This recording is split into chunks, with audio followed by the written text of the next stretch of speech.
to Anime Death Spiral, the only anime podcast that is well-versed in the mystic arts. I'm Nate. As ever, I'm here with Remy. Remy, what's new with anime? Well, we're right in the middle of our summer season. Unfortunately, I have not continued watching any of the shows we talked about. No, because you've been simping for your half-elf goth Baldur's Gate waifu. No, I don't. You know what? She's kind of a prick. And also, my anime partners got COVID. They went down. They're down for the count on this COVID shit. Hey, COVID's still happening. Did you know that? I did. I'm not sure other people did. Maybe we should spread the word a little. It seems like a lot of people don't know that it's actually still happening. But yeah, they got COVID. So I did make a promise because I'm a good friend. I'm not gonna watch anime without them.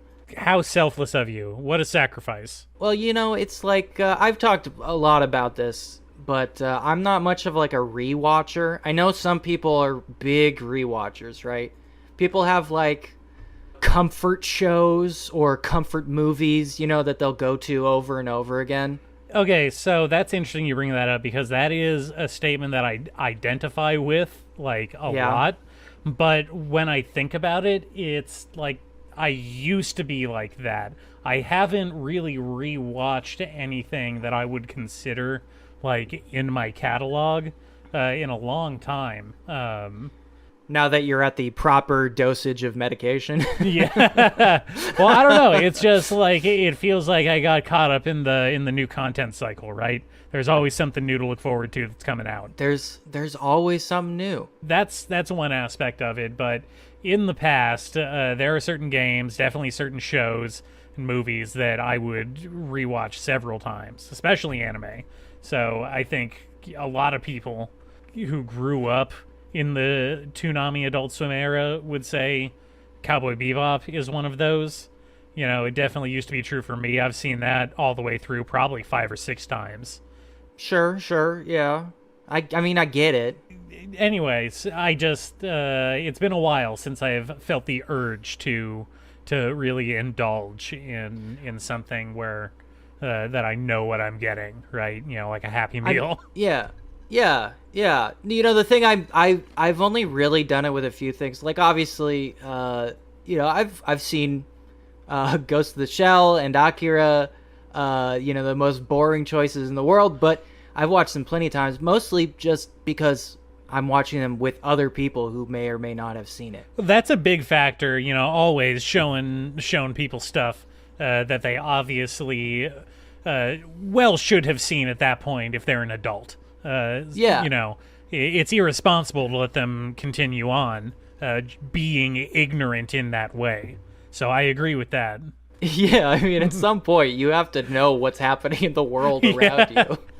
Somebody needs to put an end to your ignorance. But I think with those specifically, especially like Akira, I've seen that a number of times, and I feel like it's just such a good movie that regardless of it being anime or an adaptation of the Akira manga, like I just really like that movie and I like watching it because it seems like there's always something new that I'm reinterpreting or noticing because it's so hyper detailed and it's so dense.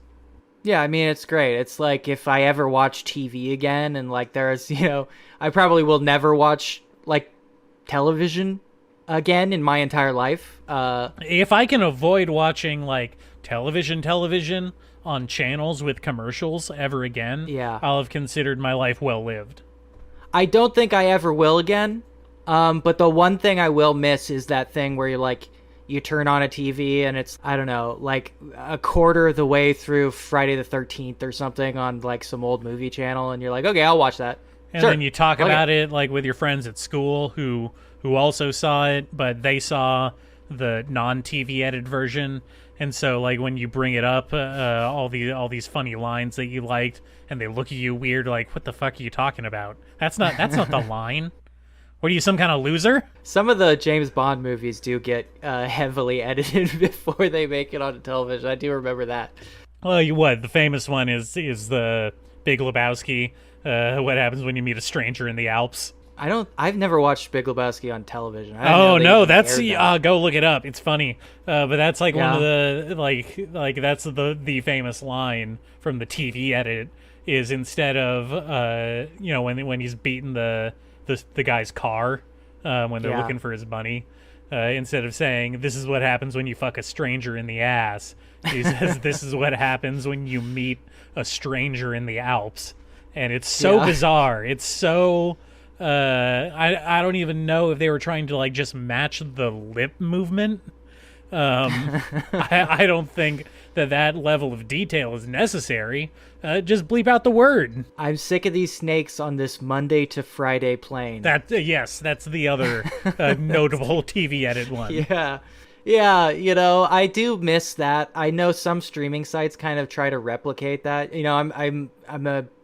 I was about to say big Shudder fan, but I don't know if I feel like comfortable saying I'm a fan of a streaming platform. But I do appreciate it. It's kind of the only one I don't feel too guilty about paying money to be honest. And I do like that they have they have usually like just a stream of movies that you can click onto and be like, what are they playing today?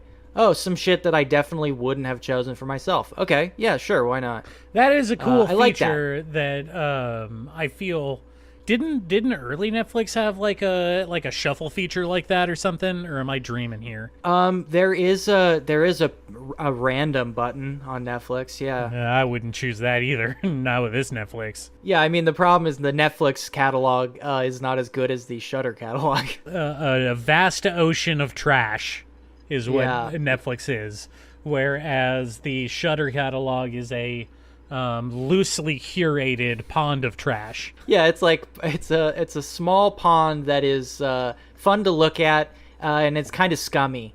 But there's a no swimming sign because of cholera next to it. Yeah. You know what? They do good work though. They do good work over on Shudder. I don't want to diss it too much. They do good work. We talked about it last time. They just released the first 3 episodes of Dark Gathering as a Shudder release, which I was surprised by. Yeah, I thought that was weird. I wonder if they're going to put any other anime on there. I know for a while they had Perfect Blue in their catalog, which surprised me. But I thought that was cool. Yeah. Always good to see a Satoshi Kon out in the wild. Of course. I mean, think of the possibilities if they opened up the doors to classic horror anime. I mean, we could get our Vampire Hunter D's in there. We could get our Wicked Cities in there. Yeah. Yeah, we could get some real nice there's shit a whole in there. Because of the whole OVA like release format of the early 90s. There's like a whole edit of Wicked City that's like just a porn version where they animated extra porn scenes to like put in there to make it a porn. Yeah, sort of the opposite approach to the rest of the world. Yeah. They're like, well, you know what? This is what's selling, so make the edit. Yeah. What else is in the news? Is that a reference to a movie I've never seen? You never watched an episode of Tonight Show with Jay Leno? No, because I'm not 80 years old. Yeah, I guess it's out of our particular age range. We're not that old yet. I was trying to think. I really haven't watched anything, so it's like to make up for it. I kind of wanted to know like what are people talking about? What is the news? What's happening that would be relevant to anime that I don't have to like consume an entire thing of? Sure. And it turns out, hey, first of all, finding anime news fucking sucks. Like there are no good anime news sites. They're really bad. They're all bad. Well, it turns out that there's just not a lot of anime news that isn't just the release schedule for the next season. Well, I was going to say, people talk about this like decline of journalism over and over again. And it just like everything else, the only places that actually publish any kind of information about like new happening in the world of manga and anime are basically just hype men. They're just people who like run ads. I mean, like the Anime News Network site is indistinguishable from like the Crunchyroll news feed. It is just people posting promo material and talking about how good anime is without any kind of like additional information. Oh hey, I think anime is good. Anime is good. That's relevant to my interest. In a very general sense, without being critical about any particular thing, anime is good. Yeah.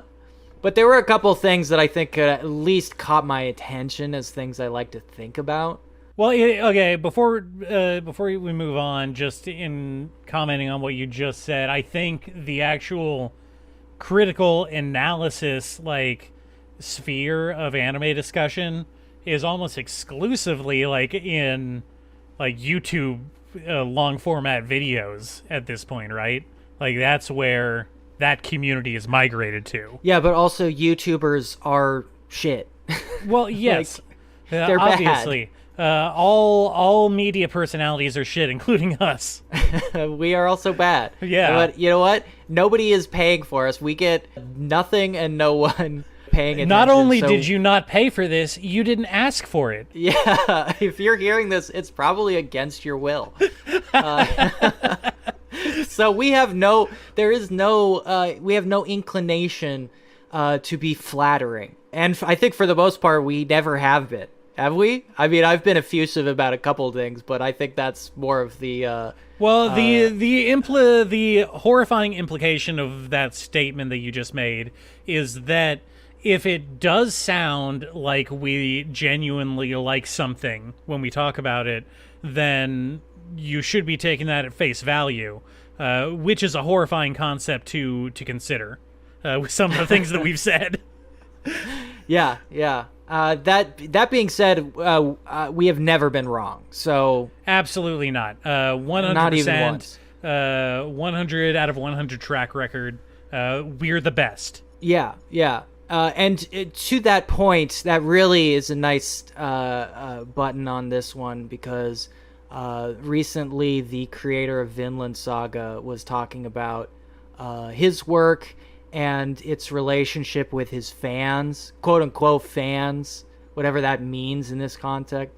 Because I hear a lot about Vinland Saga, but I don't hear a lot of people talk about Vinland Saga, if that makes sense. Well, people...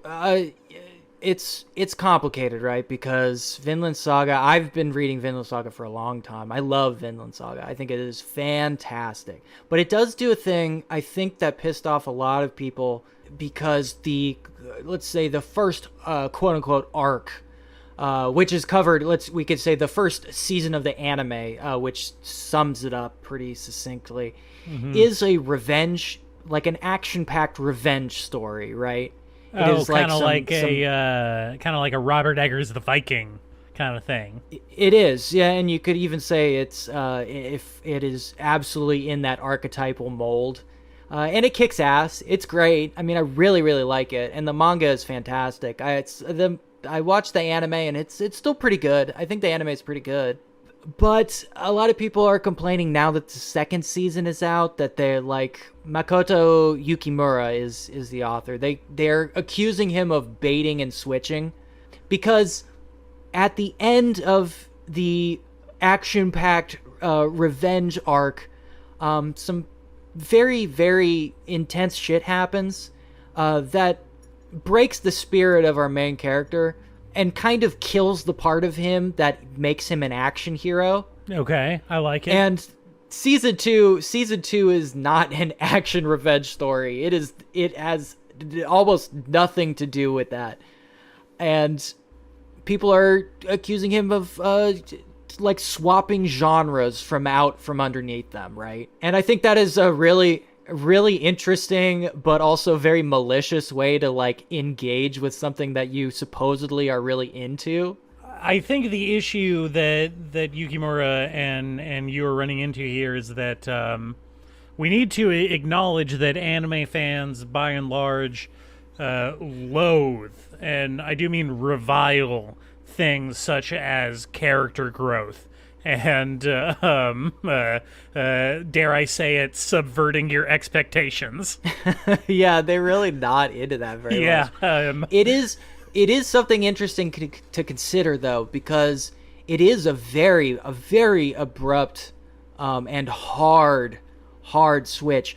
Though, in my opinion, it is perfectly in line with the actual like core tenets of the theming and the subject matter. The impetus for the entire story is what does it mean to hate? What does it mean to kill? What does it mean to fight? What does it mean to have enemies? And our main character through this entire revenge story is dwelling on those things because his entire existence through this first season is hate. It is focusing on killing. It is focusing on who his enemies are. And it becomes so tangled that when those strings all break, his spirit and mind break with them. And season 2 is all about what fills the holes of a person whose life was only those things. And that is complicated stuff. Most anime does not deal with themes like that. Yeah, you know what I mean? Imagine that I'm your average Joe anime slob. Please try and imagine that is something that I'm not usually in my day-to-day, but I am right now in this scenario. Yeah. I'm making the mental leap. Yeah. And you present to me everything that you just said. My first reaction is that I'm angry because I wanted to see a Viking kill a guy and maybe a Viking anime titty. But you're telling me that I have to use my precious brain electricity and calories to like try and decipher plot and nuance and themes, and I don't like that, and I don't like you, so shut up. You want my man Thorfinn to whip out those daggers again and start cutting people up. You're like, every second he's not doing that, you're like, well I'm wasting my time. I could be watching Vikings on what is that, Showtime? It's whatever trashy network that show appears on. Whatever trashy ass network that fucking show shows up on. I have sympathy for it. I don't want to make it sound like I fucking hate these dumb shits. I gotta do, but I do have sympathy for it. It's hard to pump the brakes on a story that was all about like how fucking cool and badass this dude is for doing all this shit. But I do feel like you do have to like completely ignore massive chunks of the story from season 1 to come to that conclusion, because I hope you don't mind me spoiling episode 1, season 1, but his father, who he idolizes and is attempting to get revenge for this entire time, straight up says to him, makes full direct eye contact. He says to his little son, "You have no enemies." That is a thesis statement from episode 1, probably like 10-15 minutes in. That is one of the most important things said in the entire series. But these people are like, well, I want him to kill more. So when Yukimura says something like, and the quote is like, if fans want violence, they should go watch Attack on Titan. Which, is some great side shade. I love that. I do like it a lot. Obviously, he's joking around, but like, hey, we're all buddies here. We're all in the industry, Yeah. Wink, wink, nudge, nudge. It's all in good fun.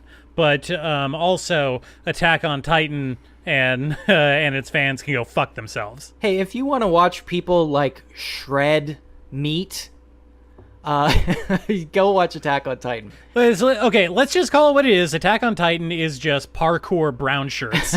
Hey, we can't. We're falling into this trap again where we're talking about Attack on Titan. We have no fucking clue. All right, we're not, okay. Kaguya-sama, Attack on Titan. They're on the list now. No more talking about them. Yeah, we gotta stay away from that.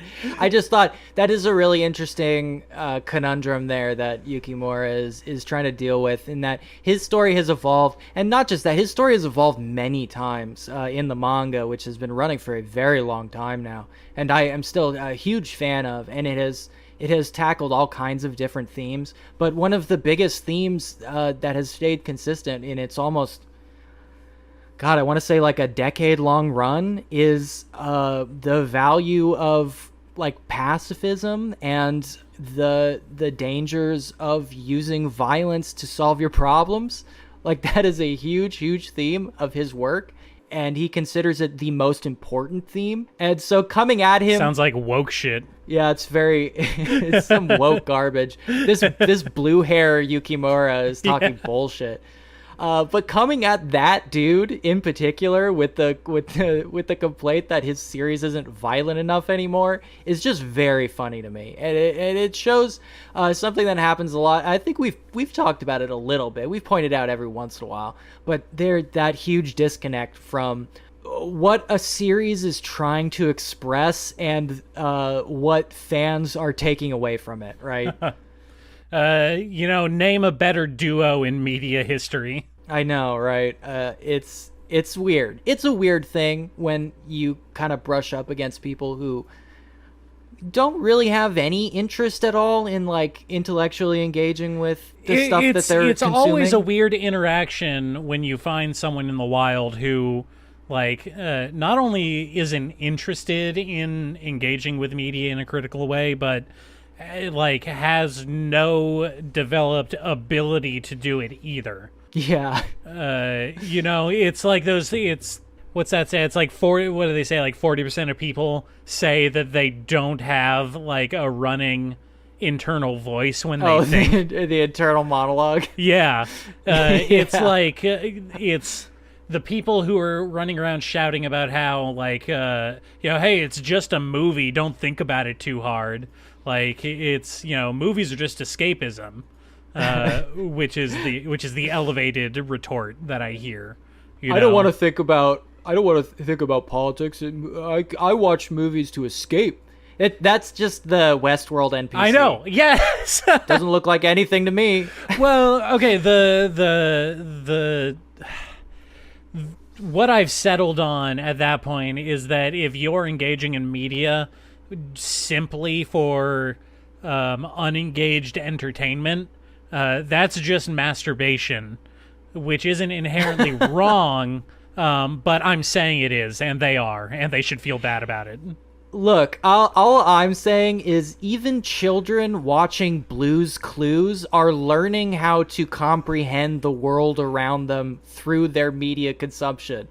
Literally and explicitly. So hey, listen, Blue's Clues fans have astronomical levels of media consumption skills compared to Snyder fans. It's just, if you can't even engage with media on the kindergarten level, I just don't know how to talk to you about this stuff. I don't know how to we talk put those to you. people in a room, we sit them down, we put on the Snyder cut of Justice League, and we leave them alone. That does eat up like 9 hours of your day. Okay, yeah, I really feel for Yukimura there. I think when creators have to like get into these arguments with their own fans, I feel like a part of their soul must be just breaking, Yeah, it's sad. Shout out to Alan Moore. Yeah, dude. I don't care what people say about Alan. I'm with you. I'm with the Chaos Wizard. I'm behind Alan Moore 100%. This is an Alan Moore defender podcast. Okay, he's the world's most powerful virgin. Yeah, he has a daughter. Okay, I'll just say it. Okay, let's move to something slightly less. What else is subjective. In the news? Hit something. Hit something. Mononoke. Have you ever watched Mononoke? The original Mononoke? Not the movie. Not the movie. Not the movie. Because I can really only think of the movie, so I'm going to say no. Okay, Mononoke is absolutely one of my favorite anime ever made. It is extraordinarily beautiful. I do know what it is. You've talked about it many times. You listed it up there with stuff like Kaiba, and yes, and some other real impressive stuff. So I know you think very highly of it. Yeah, it was one of those things when I was starting to lose faith in anime. There's kind of a trio of shows that like broke my brain in a good way. In a good way. Yeah, there was lots of things pulling me down the dark path, but Mononoke, Gankotsuo, the Count of Monte Cristo, Hell yeah. and Kaiba are the three that I watched, and they gave me life. It's giving me life. They pulled These you anime up are giving me from life. the dark recesses of the spiral. Yeah, when anime existed and it was stuff like Clarly got at this hole of like Love Hina and I My Me Strawberry Eggs. Remember that one? Oh God. What was it? Onegai Teacher. Yes, truly, truly dark periods of anime in my life. Yes, the Moe explosion. It kind of lines up with our timeline. Yeah, and it was really turning me off from the entire thing. But I watched, I think those three, along with a handful of other stuff. There's lots of good stuff too, and I'm not gonna pretend it was like only these three. But that trio really was like, it expanded the world of anime in my brain. Like, oh right, like good stuff exists out there. It's out there. You just have to dig like slightly deeper. And you find works like Mononoke, like Genkotsu, like Kaiba, that are like ferociously unique and interesting and beautiful and challenging and like, don't treat you like a fucking idiot. And Mononoke is one of those. I'm looking at some stills here. It's got an absolutely amazing color palette. Yes. The design and the patterns and the colors I'm seeing in here are, how do I put it? Hypnotic. Non-basic. They are not your average Funimation work, I will say. This isn't your grandpa's anime. Yeah. It looks like an actual work of art. Uses sort of, I would say, it's reductive to say it, but a sort of a woodcut aesthetic combined with lots of paperwork, beautiful paperwork. Tell me if I'm wrong, but it reminds me a little bit of Masaaki Yuasa's work.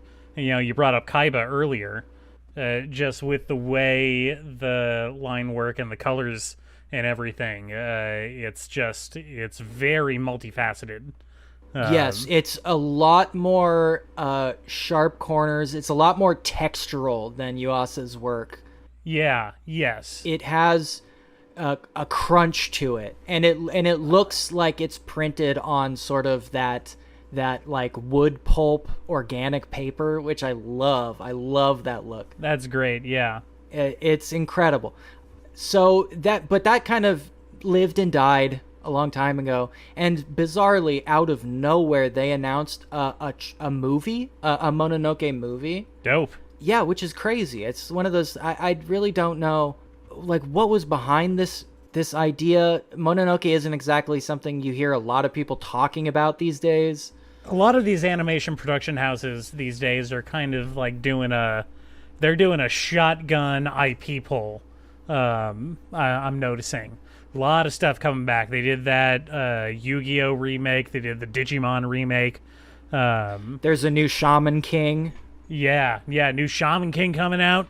Yeah, they're restoring the first Digimon movie. That's a big one. Yeah, on the tails of the remade series a couple years ago. So yeah, I'm noticing that they're pulling a lot of these IPs, trying to do like a remake chain, a frenzy, if you will. I guess so. It just seems like a very strange choice to me. I mean, I'm very happy about it. I who knows how it's going to turn out, but like, I am one of the Mononoke fans out here. In fact, I remember desperately looking for like very high quality rips of Mononoke when I heard basically all actual original prints of it were being pulled from like every streaming site that it existed on, and the newer prints were all going to be like 720. I was like, this show is way too beautiful to watch in like low res. I need to get my hands on this. Why would they pull the high res versions? I have no idea. I don't know. I do not know the weird distribution stuff happening behind the scenes here. That's so bizarre. I know that the stupidest people on earth are in charge of them. That is what I do know. Yeah, so they've only really posted like one short trailer and a couple of stills, but it looks great. I'm very, very excited. You know, we had Yuasa's new movie recently, Inuo, as something that was like truly artistically engaging and interesting. That it was outside of the sort of Makoto Shinkai printing press of anime movies we've had recently. He's been on a tear. Not to say I'm not saying hey, those are listen, bad. I like some those. saccharine pig feed as much as the next guy. Yeah, and I should make it very clear. I like his work. I think he's really great, but it's nice to see things that are outside of that mold every once in a while. Yeah. You know? Well, you know, Makoto Shinkai, his body of work is basically like the anime equivalent of Oscar bait, right? Well, I would say he keeps remaking The Notebook. Yeah, yeah. You know? Or hey, The Notebook made a bunch of won a bunch of awards. Let's just do The Notebook again, but with more anime bullshit. Yeah, this time it'll be The Notebook, but with more time travel. Yeah. Did you ever see You've Got Mail? No, I thought that was a horror movie. No, you're thinking of One Missed Call. Oh. Okay, no. Okay, anyway. All right. Okay, there was also a new announcement. There's another announcement that I thought was kind of fun. This is less exciting, but still kind of interesting. They announced an anime adaptation of The Fable. Oh! Are you familiar with The Fable? Yeah, dude. Fable 1, 2, 3. Peter Molyneux. I love those games. Yeah. Hey, there is a new one coming out. Hey, do you get to see the Tree Crow finally? I doubt it, but the dude from IT Crowd is in it. Which one? The one that's There's not like a white. lot of people in that show. the one there's only one guy who's not white. Richard Iowata? Yeah, Iowata is in it. Okay. He plays a giant or something. I didn't really get it. So The Fable is a manga that I read recently and actually has been revived recently for a part 2, which I think is very strange. The Fable is a sort of like dark comedy. Just stop me if you've heard this one. A dark comedy about a hitman trying to take a break from the life. I made some notes about it, but this is essentially Gross Point Blank meets Night in Paradise. Okay, all right. That's how I would describe it. Obviously, Gross Point Blank is centered around a high school reunion instead of a vacation. But in Fable, we have a legendary assassin who is taking a break from the life with his handler, and they're just supposed to like lay low and like hang out. Sure. He ends up getting a job at like an industrial design, a small industrial design company, and he basically just runs deliveries back and forth. And he's kind of like Grosse Point Blank. He doesn't really understand like how to live a life. So when he kind of like develops a crush, he doesn't know what to do about it or what to do with those feelings. So a lot of the humor like comes from that. Unlike Grosse Point Blank, it has some extraordinary violence, some really, really fucked up shit that happens in between the comedy beats. I don't remember any. I haven't seen Grosse Point Blank in a while, but I don't remember anybody being sold into like sexual slavery at any point in that movie. So I could say that. Oh, whoa! You took it to a dark place. Yeah, the Fable doesn't hold back. I'll say that. But there are parts of it that I found very charming, and I thought this was kind of funny. The Grosse Point Blank connection being particularly funny to me, because I hadn't thought about that movie in a long time, and like, it's a pretty good movie. I like that movie. Well, yeah, it reminds me of. Are you familiar with the French film The Samurai? Le Samurai. Le Samurai. Yes. About a hitman. Yeah, with Alain René. What? With Alain René. Yes. Yeah, with Alan René. God damn it. Chill. Yeah, about a hitman who falls in love with a prostitute with a heart of gold, as you do, and wants to get out of the life, and things go wrong on his way out. But notably, Sure. that was not a comedy. Yeah. because it involves with a guy who kills people for a living. Well, so does Gross Point Blank. Yeah, that movie wasn't funny either. Oh, It's pretty funny. I remember it being pretty funny. Like I said, I haven't seen it in a while. Do you know Night in Paradise? I don't know Night in Paradise. Have you ever heard of that? No. What's that? Night in Paradise is a movie by the guy who wrote I Saw the Devil, and he directed like The Witch Part 1 and Part 2, along with a couple other stuff that are really good. Okay. Night in Paradise is sort of a very similar thing without the comedy aspect. A too loyal South Korean gangster gets an offer to betray his boss and murders the guy in fury, and his boss has to send him into hiding. He's like, "Hey, you're going to go take a vacation now." Okay. And he goes and he has a hard time dealing with it until he meets this woman who's terminally ill. And he develops a relationship with her because, she's dying. Mm-hmm. And he spends a lot of time himself around death. And so it's a fun, well, I shouldn't say fun, but it is a poignant meditation on those two things. It's really interesting character work and some really great, like, that kind of, like, Korean action violence stuff that is particularly good. Yeah, this... all kind of mixed together. It's a really, really good movie. This really reminds liked me it. of a movie with Steve Martin. Are you familiar with a film called My Blue Heaven? No, I've never heard of that. It's a Steve Martin movie. It is a comedy where he plays a gangster who goes into witness relocation and gets relocated to the suburbs in the middle of nowhere in the Midwest, right?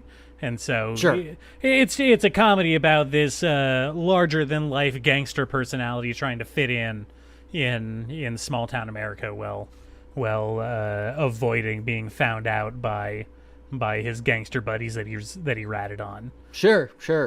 Like one of the best episodes of The Simpsons. Yeah. So it reminded me a little bit of that. I'd watch that instead. Steve Martin, can't go wrong. I would give The Fable a shot. I think it's pretty good. There's a very funny running gag where his handler is a woman who likes to out-drink guys who flirt with her at the bar, mm-hmm. and then watch them as they get violently sick from alcohol poisoning. It's a good running gag. I mean, that is pretty funny. That's a good joke. It's funny and it's good. They see this like cute younger looking girl and they're like, I'm gonna get her really drunk and take her home, and she's like, oh yeah, okay, let's do it. It's very good. I like that gag a lot. I think he's an interesting character, even though they play it very much like, oh, he's a guy who doesn't have a lot of personality. Generally, you would play this character like a little bit more malicious, but I find him to be fairly charming for what he ends up being. I think there's something in it that I think is good. It's worth at least taking a look at. Maybe watch episode 1 when the anime comes out. All right. Well, yeah, I'll check that out. Yeah. Okay, I see what's next on your list here. I want to skip one because I do actually have interest in finding out what's going on here. They're taking the gay out of the Gay Gundam show. Oh, yeah. Yeah, this was an interesting thing. People have been talking about this for a little while, so you might have already heard about it. If you, I don't know, actually pay attention to any of this shit, which I don't know why you would. But the extraordinarily successful Gay Gundam show has caused quite a controversy by attempting to retcon the gayness, which is one of the most bafflingly stupid decisions anyone could possibly make, which makes it the most obvious decision any anime producer would actually end up trying to do. I just don't get what the decision behind that is. So, just like most gay baiting shows, the two main characters of Gundam Witch from Mercury never actually seem to, explicitly do any what you would say gay stuff with each other on screen, I suppose.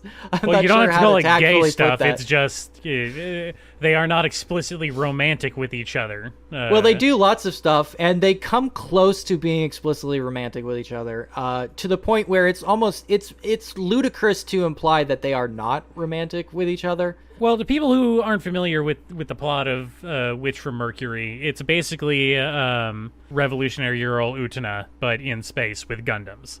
You know, you have Kinda, I guess. basically.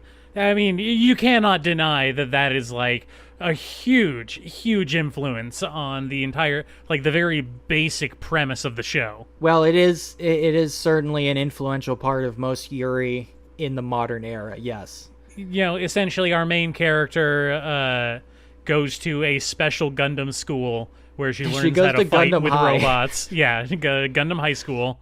Learns how to fight with robots, and whoever is the best robot fighter at the school gets to marry the headmaster's daughter or whatever. It's a local politician's daughter, essentially. One of the most that makes baffling. that removes the conflict of interest. Thank God. Yeah. It's one of the most baffling setups, I have to say, to anything. Also, the scoreboard, it's like a running scoreboard. So, like, I don't know. Hold on. You say baffling setup, but I think that this is literally more believable than the Gundam series, where they decide to settle all global political conflict with robot wrestling. hey, that's probably going to happen. That seems likely. That actually seems like it'll happen. Oh man, we're so close to President Camacho. Oh God, don't I have a whole thing about that movie. Don't get me. I know what you think about that movie. Yeah. Welcome to Costco, I Love You is one of the funniest things written in any movie ever, though. I will say that. So the show makes it pretty clear without ever explicitly, confirming that they're like actually romantically, even though they talk about marrying each other all the time. You're supposed to just infer it, I guess. But a recent interview, I believe with one of the voice actors who, quote unquote, slipped up and said like, oh yeah, they're totally like in love and romantically interested in each other. The producers of the show tried to go in and say, hey, that interview, that's not canon to the show. What the actor said, that's not real. Just pretend she didn't say that. That didn't happen, which is massive cope from some fucking money guys behind the scene. I think who owns Gundam right now? Bandai. Always been Bandai. Is it Bandai? Yeah. I know, Rubber. That is some like suit at Bandai like freaking out and making an absolutely own goal decision. The show is so extraordinarily popular, not in spite of, but because of that romantic relationship at the heart of the show. There is literally, most of the time when they make these like ridiculously homophobic decisions, right? There is some kind of like plausible deniability. Not to anyone who can read between the lines, but to a general audience who's glancing at it from the side. But this is purely cope from an explicitly homophobic position that is anti-profit. It's I don't think that you can mind-boggling. even you don't even have to classify it as cope. It's just I don't know, bigotry, right? At this point, they are saying like, oh yeah, no, we don't want the gay association. Yeah. They're not implying it. They're just saying that. It's we don't know if gays watch Gundam, and frankly, we don't want to know. Yeah. Exactly. It's so baffling. Well, okay, And imagine some like hand-wringing American producer like floating the idea of a non-gay edit of I don't know, like Brokeback Mountain or something. I was thinking more. Hey, we're losing the cowboy demographic. The guys who ride horses aren't gonna like this. No, I was thinking more of the Faith Buffy connection, when like the Faith and Buffy in the show, Buffy the Vampire Slayer. I think you're familiar. Oh, it was pretty big. Oh, I think that I'm more than familiar. I wish I was less familiar. Everybody really loved the spin-off Angel too, I have to say. People really love that show. The Faith Buffy, I hate to say this, but the Faith Buffy ship was always played as the most like ridiculous gay baiting shit, because Buffy is supposed to be into Spike or Angel. That was like the main hetero relationship in that show, was the love triangle there. And then Faith was just like, picking at the edges of like, oh, isn't it so transgressive of us to have like a girl flirting with another girl? Yeah. But the show, well, it's the horny male nerd like version of gay acceptance, right? It's like, yeah. I like, I'm cool with lesbians because I like watching them, and I like watching them do stuff in my cartoons. Yes, it's very 90s. Yeah. It is a very 90s thing. The whole, like, 2 chicks? Hell yeah, brother. But I'm going to pull that clip. I say it, like, twice a day. I don't think you need to pull it. It's just, in the year of our Lord, 2023, it is a truly baffling thing to deal with. I guess this is an explicitly Western point of view. I think, though we do seem to be moving backwards on a lot of this ground, which just sucks shit. But this one just felt particularly egregious because of the context, because of the massive success, because of the fan base. And I will say, going back and reading a lot of the old Gundam stuff, which I have done recently, and not just the content, but the interviews with the creators and like cultural context around original Gundam, and talking a lot about how Gundam originally was for like horny teen girls. Like, it was straight up like sexy shoujo men with like long hair and like sharp eyes, as they say. Well, sure, yeah, being sexy with each other. When you point it out like that, that's totally obvious. I feel like, first of all, can we acknowledge that stuff, things, objects of media content can be more than one thing at the same time.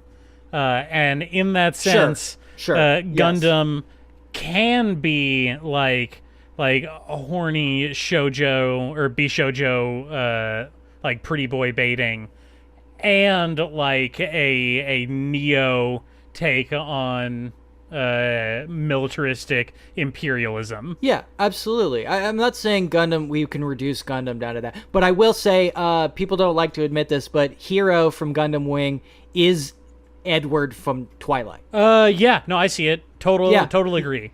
He's exactly that dude, all the way down to like, I'm too dangerous, I should just die. Okay, I'm going to insert this here. Edward from Twilight and in this case, Hero from Gundam Wing are Zack Snyder's ideal male figure. They are the classic stoic. He doesn't realize how incredibly gay Ayn Rand's body of work actually is. Like, John Galt is he is an incredibly gay character. Okay, with that said, I'm glad you brought that up, because Atlas Shrugged and what was the other one? Fuck, what was the other one? I don't remember. I was about to say The Watchtower, but that's the... I think that's something else. Yeah, that's something else. But like Gundam, those are also like sexy bishoujo pretty boy like baiting stories. There is like a lot of like big, burly, hairy-chested, sweaty men talking about how like the other company of men is like what makes them feel alive. Yeah, it's hard to ignore once you see it. Well, it fits into that manga and anime mentality we've talked about before, that liking chicks is gay, man. Yeah, there's nothing gayer than a heterosexual relationship. Okay? It's true. It's so gay. Hey, the Spartans knew it. Gay. Hey. 300, baby. Zack Snyder is in there again. I mean, it's hacky at this point to talk about 300 in that light, that it is just extraordinarily ripped, oiled up men like rubbing up against each other for an hour and a half and just like gassing each other up. But it's true. It is true. You can't ignore it. I mean, okay. I do like there is like a running joke I've noticed in a lot of manga and anime that bodybuilding and like being hyper focused on muscles is like never straight, asexual at best, and almost always lampshaded as gay. Yeah, though again, that kind of comes across as cope. It is. But yeah. I found that funny. I like rolling with the concept that muscles are gay, man. Being a big muscle guy, that's gay. That makes it okay for me, a straight guy, to be like flabby. Yeah. That's the whole dad bod phenomenon, isn't it? Are we just gonna add that to the coke pile too? Dad bod doesn't exist. You're actually just gross. I'm not saying nobody's attracted to dad bod, but I think people who like try to talk it up as like an excuse, like not to work on their own. Oh, sure, but yeah, no, the people that are really touting it, like there's some cope there. There's some cope there for sure. Yeah. Okay. Let's talk this last one. Fujimoto. Love that guy. Chainsaw Man. Love this dude. He gave an interview and he talked about a couple different things. He talked about Oshinoko creator, Kaguya-sama creator Akasaka taking a break due to health issues, and talking about how I think, I speculated here, but I think because of those health issues, decided to leave most of the art to somebody else for Oshinoko and Love Agency, which is his other work right now. I don't know if you ever read Love Agency. No. I haven't checked it out yet. He's writing that on the side. So if you hate Oshinoko, you can get your Akasaka fix over there, I guess. I don't hate Oshinoko, but I do kind of, if that makes sense. I hate it for being not as interesting as it promised that it would be with the premise. I'll quickly go back and re-listen to what we talked about it and see if you hate it or not. Okay, pausing, listening now. Damn, dude, you fucking hated that shit. What are you talking about? It's true, I did really hate Oshinoko, but I was emotionally raw. They betrayed me. I got a rug pull. You know the feeling. Yeah, it was an emotional thing. Oh, and I did go back, and when I was listening to it, we did skate over it. He is explicitly a gynecologist. Yes, I know. That's what I said. I said that I think he was a general doctor, but he is explicitly a gynecologist. Yeah, it's gross. Which is really weird. Now, another really gross, weird thing is in the 90s, there was a SNL sketch called Mel Gibson, Male Gynecologist. And the joke was that Mel Gibson was really sexy in the 90s and women would want him to be their gynecologist. Because the natural state is you don't want generally a guy to be your gynecologist. Or that, like, somehow you would be horny at the doctor's office. Yeah. Just want to point out that SNL sketches, they don't age well. Just like Mel Gibson's public image, they don't age well. I'm gonna go out on a limb and say he was a piece of shit back then too. Oh, really? A fucking alcoholic shitbag from Australia was a piece of shit. Yeah, I don't think it. I don't think I'm going super far out on that limb, but I'll say it. I'm brave. Anyway, Fujimoto was giving this interview, and he talked about a couple of different things. I thought that was an interesting part because he does talk about how, in a self-deprecating way, he would like to just write stories, and he feels like he shouldn't do the art for his own stories because he thinks somebody could do it better. I personally disagree. We've talked between each other about how evocative his art is. I think he does a really great job portraying something unique in the manga space. A lot of manga, for good or bad, looks the same. Well, yes. We've talked about it before. Like you said, his particular style is so evocative of the emotions that he's trying to portray in his works. I haven't read stuff like Goodbye Eri I've started Goodbye Eri. I haven't read his short story collections. I have read Fire Punch. I keep up with Chainsaw Man. You haven't read Look Back. Haven't read Look Back, but his tone and his pacing is very how could I, for lack of a better word, it's punk rock. It's sketchy, it's vibrationy, lots of motion, lots of implied action. If you look at it, especially in the later stuff that he's doing, which you've got to catch up on eventually. These, like, a lot of the manga panels could basically be like storyboards for Looney Tune cartoons, right? He's going full anti-realism at this point. Sure. Which I'm loving, and his style is loosening up the more he does that. And you can tell where he's getting more comfortable with the way he draws things, and he's simplifying his designs not just for convenience, but to increase the physical impact of their emotions on the page. Well, you could see, like, I watched this clip recently of an older author, a manga artist, drawing caricatures using like 4 lines, 4 brush strokes. And it was like, a true master can do stuff like that. And I feel like I've been reading stuff by Tsutomu Nihei? Fuck. Nihei. God damn it. Nihei? Yeah. The author of Blame. And their work, as you can see the progression, Blame is very, very dense. And as their work ages, without losing any of the evocative stuff or the density of like visual information, it has become so sparse to the point where most of his manga pages are like blindingly white with a couple of sketched lines on them, but they're beautiful. And I would say at the same time, Gege Akutami, who does Jujutsu Kaisen, if you follow from chapter 1 to the current chapters, you could see their sketchy style has become more and more abstract, but also more and more like evocative and unique and interesting.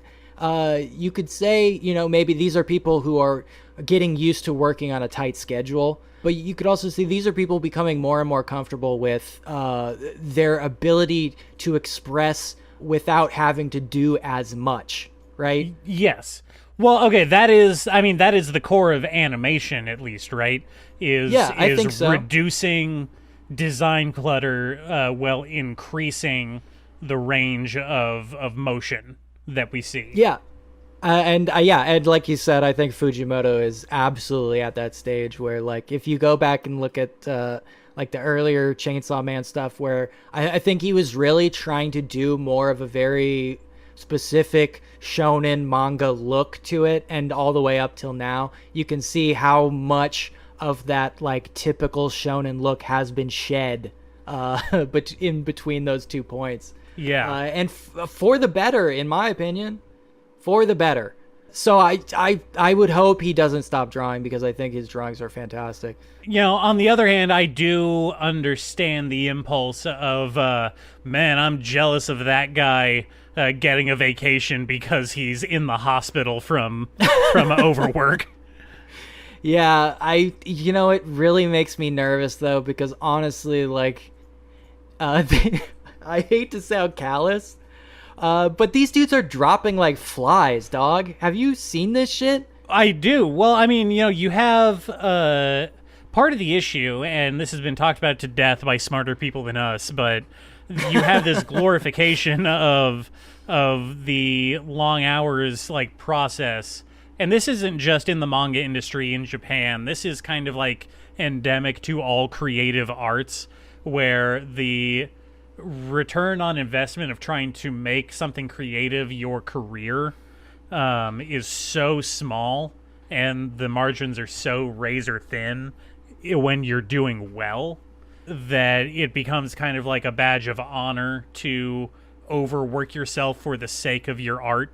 And so you hear stories of guys like Oda from One Piece who spend 11 hours a day drawing One Piece, and then he spends 1 hour with his family at night, and then goes to bed at 2 in the morning, and sleeps for 3 hours, and then gets up and does that over again. And that's just like his life in order to put out One Piece. Yeah, which is the life of a 50s American businessman, except instead of drawing One Piece for 11 hours, he's like getting drunk and going to steakhouses. And cheating on his wife. With like weird poets. I was gonna say it's more like the lifestyle of the quote unquote all-American novelist from the turn of the century, or from the mid-century, right? Like the 50s, the guy that wants to be the next Kerouac. Yeah, I guess so. Yeah, except like guys like Kerouac were just like fucking around and getting high and drunk all the time. And from, I don't know Oda's life very well, but he doesn't seem like that kind of guy. No, it sounds like he would rather be drawing One Piece than doing literally anything else in his life. It kind of does seem like that.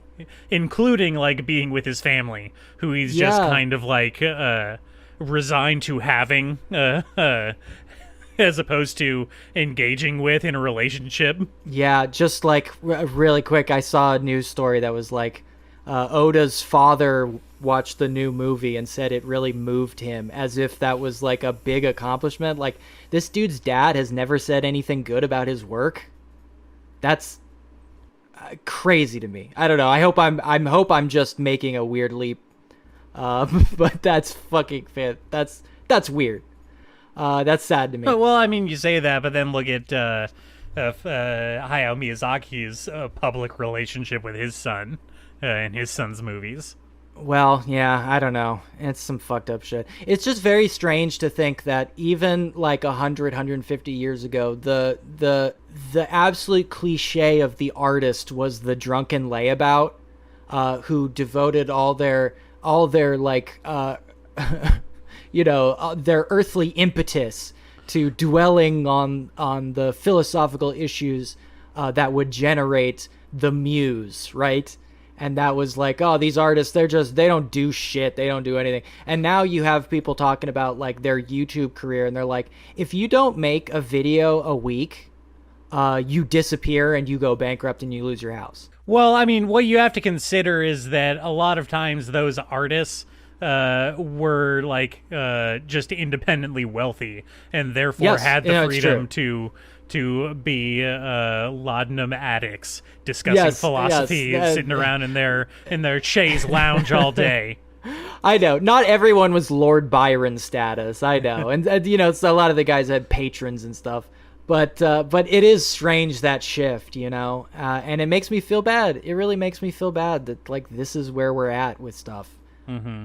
It's bad. It's also one of the reasons I've talked before, but like one of the reasons I really do not like Webtoon is because it has established itself on the business side as essentially a fucking gladiator pit for artists. The people who've worked for Webtoon talk constantly about how Webtoon encourages them to spend 23 hours a day putting out content, because if they don't, they will deprioritize their comic and they'll lose their entire income, which is insanely sick. That's pervert shit.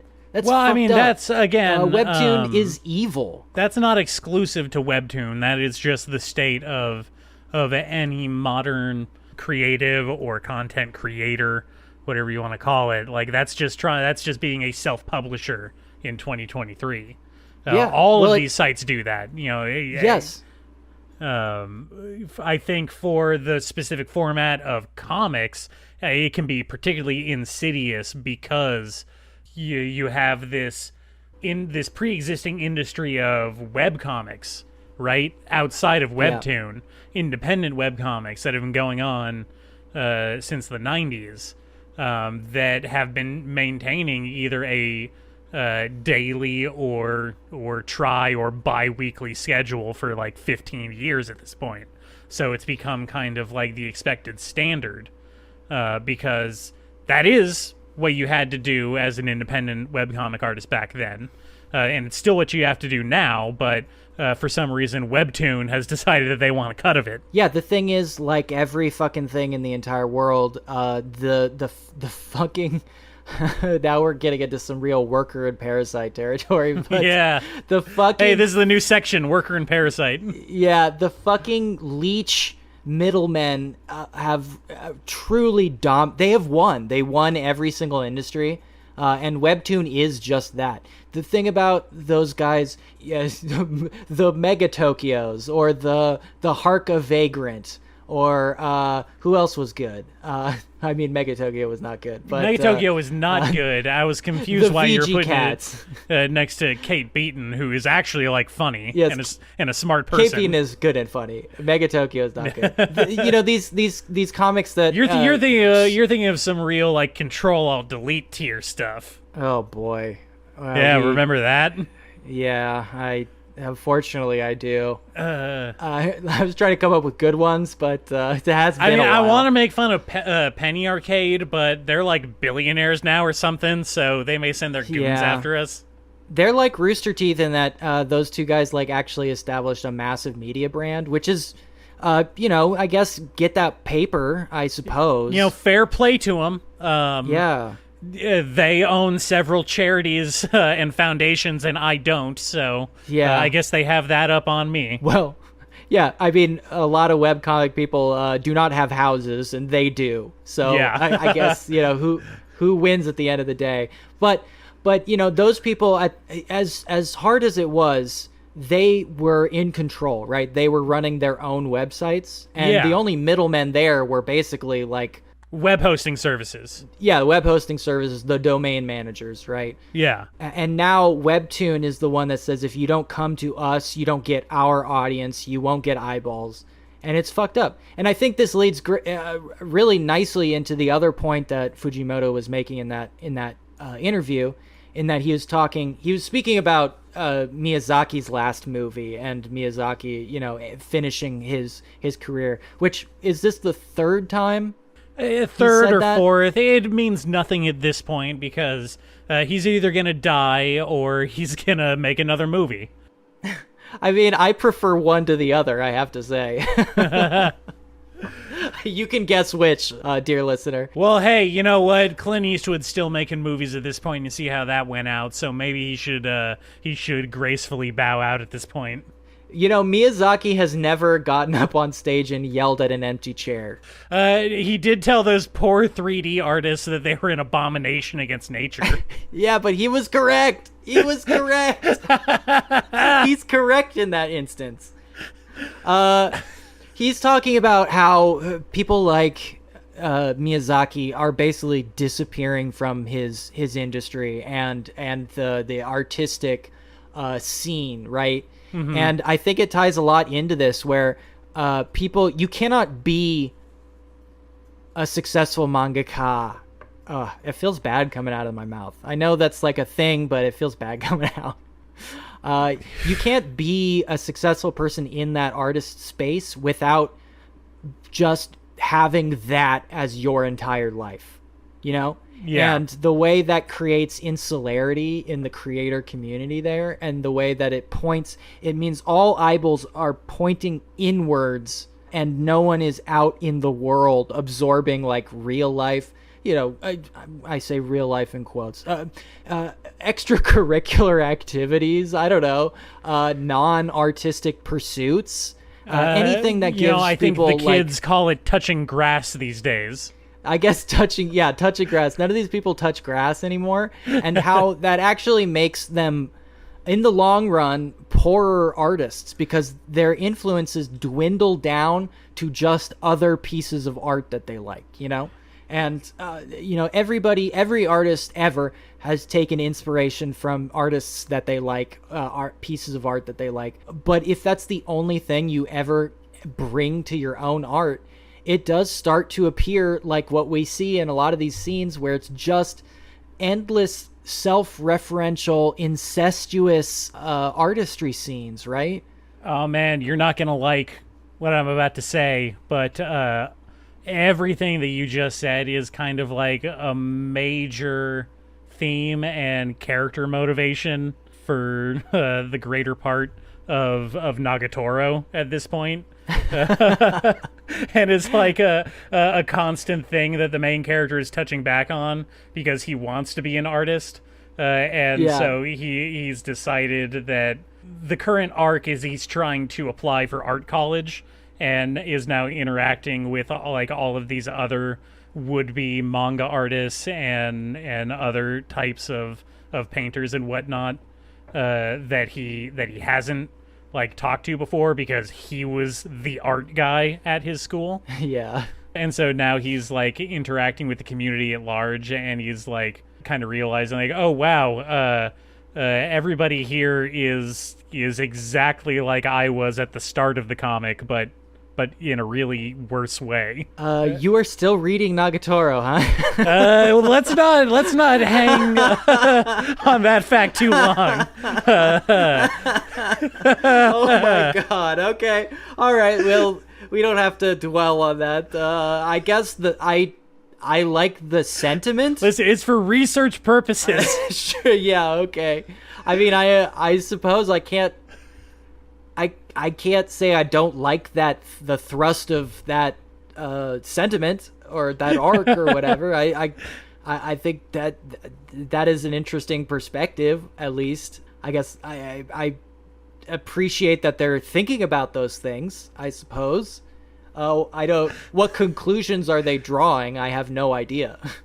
Well, we're just starting to get into that arc of the story.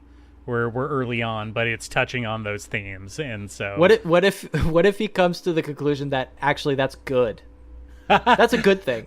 Well, it could very well turn that way. Yeah. I'll be around to see it. Oh God. Okay. Hey, listen, you should be praising my honesty in these discussions. I expect you to bring the level of honesty that I'm bringing, okay? That's where I'm at.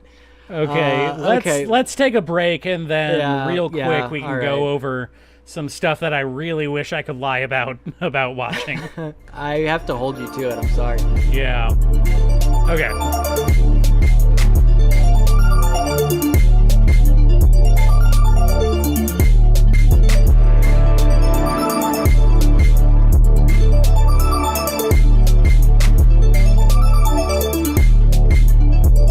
All right, people, you may remember me berating Nate for not following up on his punishment game. I did not fulfill my end of the contract last episode, but I've come back to you today, a penitent man. I have watched some horrible anime. It turns out that public shaming does work.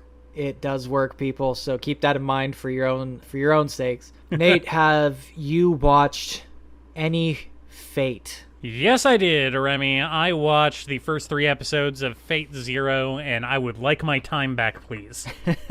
Not as much as I would like, but for this part, I guess we can make do. Now, I did say this is my favorite Fate series. This is the best one.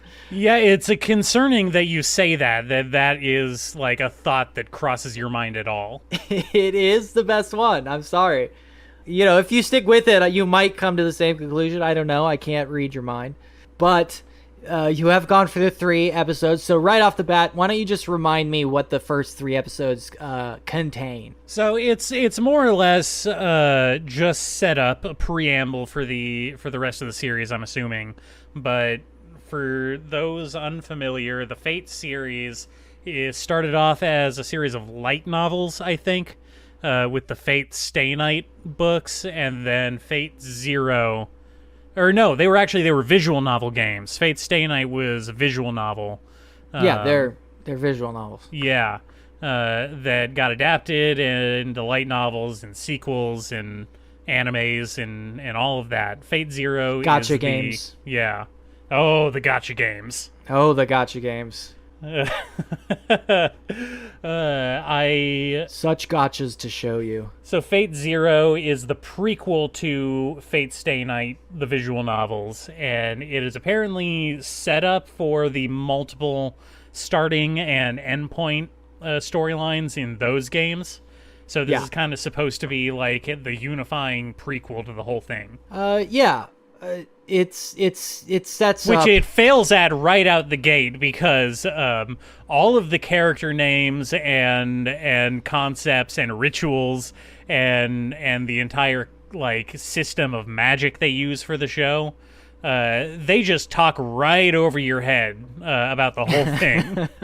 I was legit wondering if I had started at the wrong point in the series because I still don't know really what's going on. I have a vague idea.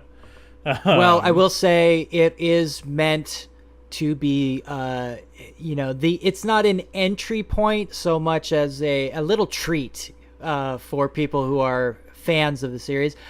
On the other hand, it does not matter how much Fate you haven't consumed. None of it will ever make sense. So I would put that to the side. All right. Noted. Yeah. So basically, every X number of years in this world that explicitly has magic and wizards and spells and all of that are real. Yeah, not even sure. like in a secret society way that most anime does. It's just a part of life. Yeah. Yes. And every X number of years, the cosmic powers that be determine that there's going to be a new contest, a fight for the Holy Grail. Holy Grail War. A Holy Grail War. Everybody knows what a Holy Grail War is. Yeah, totally. Yeah. You fight, you get together, winner gets Holy Grail. Holy Grail War. Which is, I just have to say, the Holy Grail War, it's a death game. Oh, no, you're right. Oh, you tricked me. You tricked me into a death game. That's right. You jigsawed me, you motherfucker. You're in a death game. You've ended up in a death game. What's up? Ah, shit. Okay. We're back in it. Hell yeah. So it's a death game to see who's the last person standing to claim the Holy Grail. And the catch is the 7 champions get to summon historical figures from across time to be what are basically JoJo stands, but dumb. Yeah, kind of. Well, you call them champions, but they are explicitly called masters, which is like, oh boy. And the summons are called heroic. Yes, they explicitly. They're called heroic spirits. Uh-huh. Yeah. Even though one of the characters early on in the first episode says like, "Oh hey, I'm going to summon this heroic spirit to be my slave." Yes, people are pretty fucked up about it, and you know what? The honesty is refreshing. I have to say. Yeah. So we get introduced to these shotgun array of characters, introducing all of these champions who are summoning their heroic spirits in anticipation of the upcoming death game for the Grail. Yes. And so the first 3 episodes, the first episode is, I'm actually calling the first 2 episodes because it was a 45-minute, 2-parter. And then wow. And then the third one is basically the jumping off point after all of the heroic spirits have made their entrance, or implied to have made their entrance. We don't see everybody right away, but we do set up the characters. So I'm trying to remember who we have at the top of my head. We have like some kind of Eastern European royalty dude. I think he has a daughter. He's a daughter guy. And we have magical racist Harry Potter, who is the standout character for me. He is, also, I have to say, there are only 2 important characters, and he's one of them. Okay, all right, noted. Well, his whole thing is that his introduction is he's in Harry Potter school, and he submits a fucking thesis paper to his homeroom teacher or something. I don't know how publishing works in this It is. He writes a personal essay that's like eugenics is bad, and everyone in the classroom laughs at him so hard he becomes a magic school shooter. Yeah. It's so crazy. That's the summary I was kind of building towards. Yeah. I like him. The teacher makes fun of his paper about how magical eugenics is bad, and it's like, actually racism is the one true good way. Make note of that, class, and laugh at this man. Yes, it's so insane. And he's not even portrayed as the good guy in this scenario. No, again, because he explicitly becomes a school shooter in response to this. I have to say, I like him.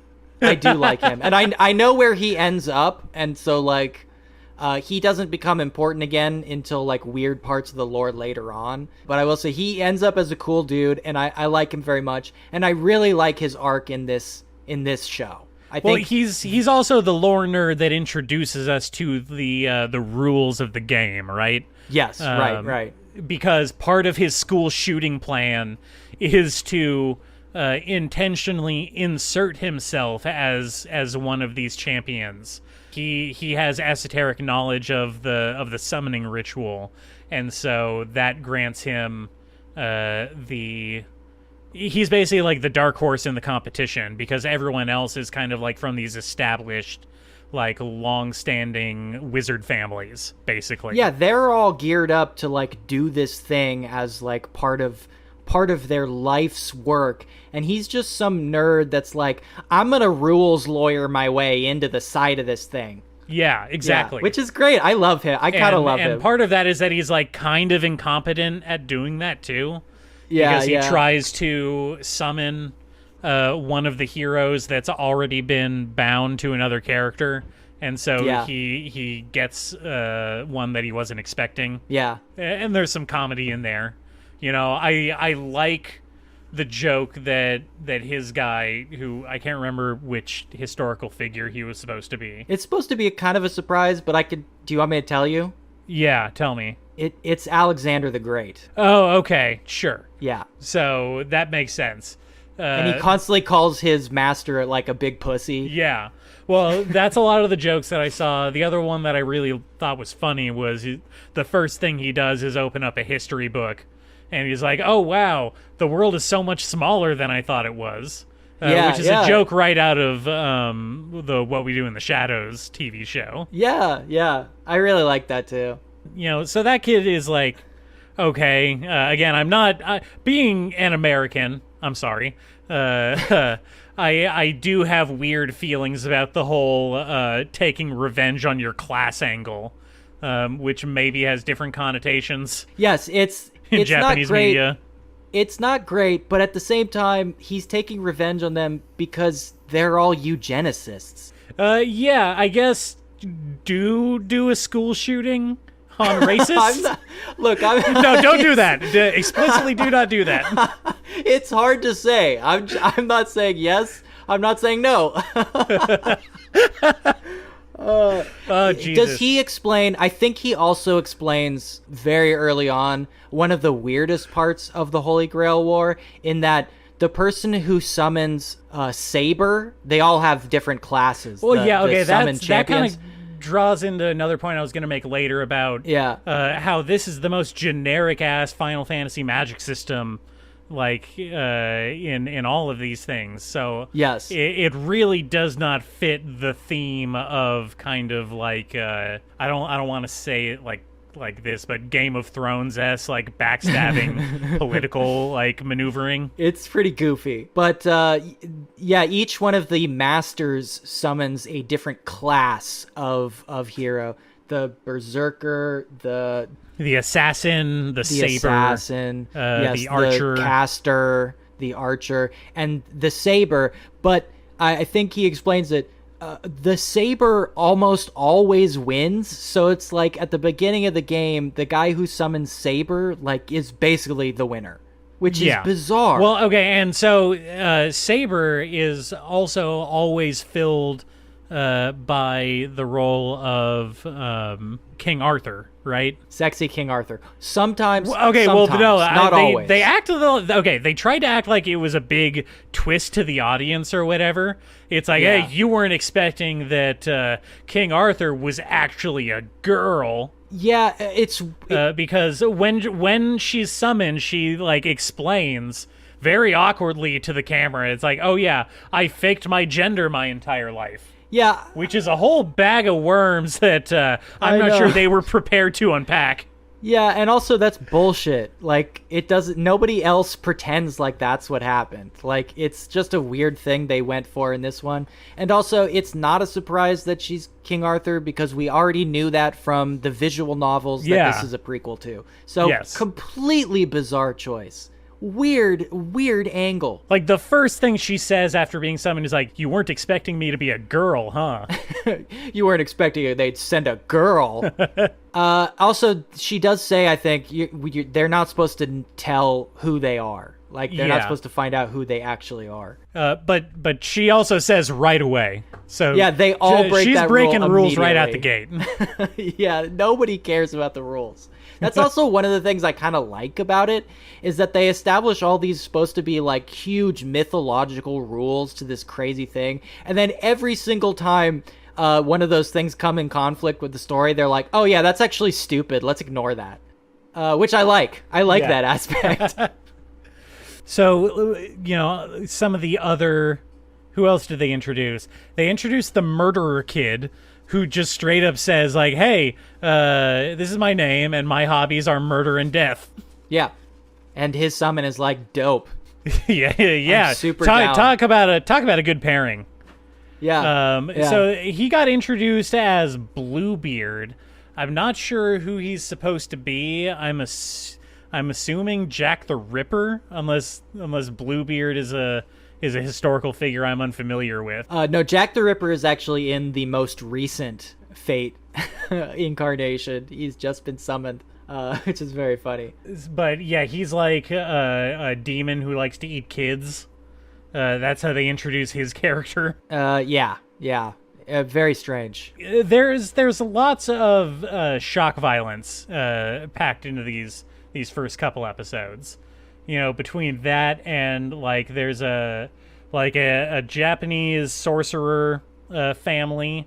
I guess they have a big stake in it that has some rather unpleasant implications, featuring a worm pit. Yeah, they're the bad guy family. Yeah, they're the bad guy family, and so you have a character who is in exile from them, who has gone back in order to spare one of his younger family members. So he, let her go and I'll be your champion kind of deal. Yeah. And man, are they evil. If they wanted me to be grossed out and hate some characters, they did a good job. Oh, yeah. It's very effective. Who else? I think that's everyone that I remember seeing so far. And they've introduced, like I said, Bluebeard and Alexander and King Arthur. And I think we're still waiting to see who the other historical figures that show up are. Right. And a big part of the game as well is like all of this subterfuge where like you're trying to pretend like you aren't part of the game, or completely hide yourself away so people can't just fucking snipe your ass. Yeah. You've dropped in and you're playing a huge game of Fortnite. That's a good way to put it, yeah. Yeah. So with that in mind, to round out our discussion here, I wanted to bring back something from the earlier episodes that we haven't touched on in a while, and that is the list of anime crimes. And I want to see how many we can tick off here, just from the first 3 episodes or so. Yeah, see, that my initial hesitance was that it commits so many more crimes as you go along, but I'm willing to go along with that 3-episode cone of shame for sure. Yeah, I think it's a good slice of what to expect going forward. So right off the gate. Yeah, it's horny. You knew it was gonna be, and it is. It almost goes without saying that is a core aspect baked into there. The same with sexual assault as a character motivation. I'm Oh, yeah. assuming that they're not going to limit it to one character, which is unfortunate. It is not an isekai, so it has that going for it. That's good. That's good. I don't know. Do you count the hand marks that they all get to denote that they're part of the death game as cosmetic damage or decal wounds? No, no, no, because those are clearly like runes of power. Okay, well, okay, so the one guy that's working for the evil family, he definitely has that. He, like, he has to spend a week in the worm pit, which I'm going to bring up again, because it's so astronomically weird that they decided to feature the worm pit so much. This is not exclusive to the. I mean, you're familiar with, like, the concept of the dropping insects into the same jar and making them fight each other to create the ultimate poison, right? Sure, I forget what they yes. call that. This is a huge thing. This is like a thing. Okay. And in fact, in Marriage Toxin, this plays a huge part because they're also from a family of poisoners. So they do the same thing to them. But yeah, that's kind of the conceit they're going for, is that they drop these kids into the jar of insects fighting to create the ultimate poison, so that they themselves take in the ultimate poison in their body, right? That's the idea. Yeah. It's gross, and they get real pervy with it. Yeah, they get it. They do it in the grossest possible way. Anyway, he has to go through that, and he comes out with his hair's white, and he has, I think, like a lazy eye or something. Yeah, but the bugs got inside of him. Yeah. Yeah. Tied right into that, absolutely. There's an old pervert in there. Oh yeah. Central villain, one might say. Yeah. And he's giving out weird hugs left and right. I absolutely said to myself, why am I watching this? Several times. So that's another tick. How many are we up to now? 8? Wait. You're applying some of these a little extra judiciously, I have to say. But you can continue on. We're mob mentality right now. Don't stop me. Okay, keep going then. I hope you keep count. Absolutely pedo shit, which is unfortunate and makes me feel gross. It is an anime. It is an anime, which is why I expect incest to show up at some point, even though it hasn't yet. I don't think I've encountered any characters with amnesia yet. Not real. Well, okay. Does Magic High School fall under Powers High School umbrella? Or are those different things? No, it's not a Powers High School because our core characters are not going to high school together to do Powers High. Mm-hmm. That's a very specific thing that does not show up. It has not shown up yet, but this reeks of the kind of writing that does the winning after losing trope. I feel like there's going to be a lot of back turning and Uno reverse card situations. Tell me if I'm wrong here. I don't know. It makes some surprising choices. I think you will truly. I think you will be surprised. Silver hair star child. We got one of those. Oh yeah. This is a big you humans thing, but I think they do it in a slightly more applicable way that it makes it not so much a crime. Well, that's yet to be seen. And then, lastly, the one that I'm seeing on here is hypnosis, which they do right in the first episode. The school shooter kid is, like, I guess, faking a family. He has this old couple hypnotized to think that they're his grandparents so that he can live incognito while he does the death game. Yes. Which is funny. I kind of, that's pretty funny. Can't say I wouldn't do the same if I was in his situation. Yeah. But yeah, I think by my count, that's more fingers than I have. So I can't count higher than that. So that really puts this down at the bottom of the barrel here. This is certainly a federal criminal for sure. It's hard to argue. I mean, this is one of those hardened criminal types. And it's a franchise, so I think we can make a RICO case for this whole thing. Oh, and it's a video game. It's a video game. It's a visual novel. It's the most crime-filled video game possible. It's a gacha game. The worst of the bunch. Yeah, I mean... When are we going to finally put them away? That's not federal prison. That's dungeon. Yeah. No, that's throw him in an oubliette and forget about him. Yeah, you put them under the courthouse. Oh. Okay, we are over time. I don't want to talk about Fate Zero anymore for today. You have anything else you want to spit out there before we wrap it up? No, but I do urge you to finish up Fate Zero. Like I said, I don't care too much if you finish any of the other series, but I do care about finishing up Fate Zero and at least touching Fate Extra Last Encore, because those are the only two truly interesting ones. I know it's not good. Legitimately hate that title. And watch when you're done with those, watch Fate Strange Fake, which is just 40 minutes. No big commitment there, just 40 minutes. Oh, hey, I like that. Yeah. All right. Well, I will. I'll at least commit to finishing Fate Zero. Good. Just because I like you. Good. Well, I think you will. You will, whether you like it or not, I don't know, but you will be stunned by how it wraps everything up.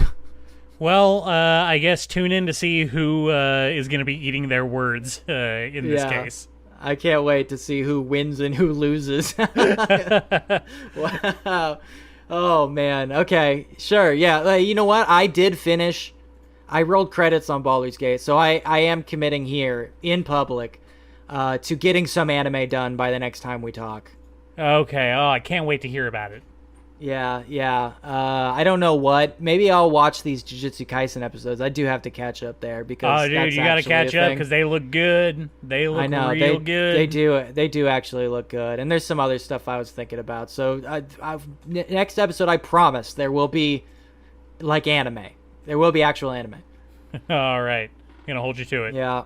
All right. We done? Whoa, we're done. Thank you for listening, you handsome and beautiful anime appreciators.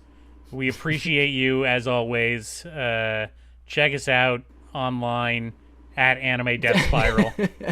Check us out online. Somewhere. I'm sure you can figure it out. Listen, I am future-proofing these episodes so we don't have to go back and insert this.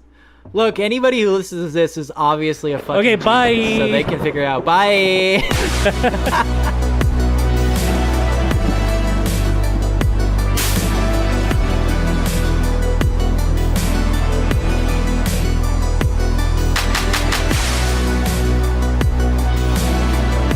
Horses don't like racing. It's the stupidest shit. They don't like doing little dances. Horses don't like pulling things. They don't like horseshoes. They just want to run around with their friends. That's it.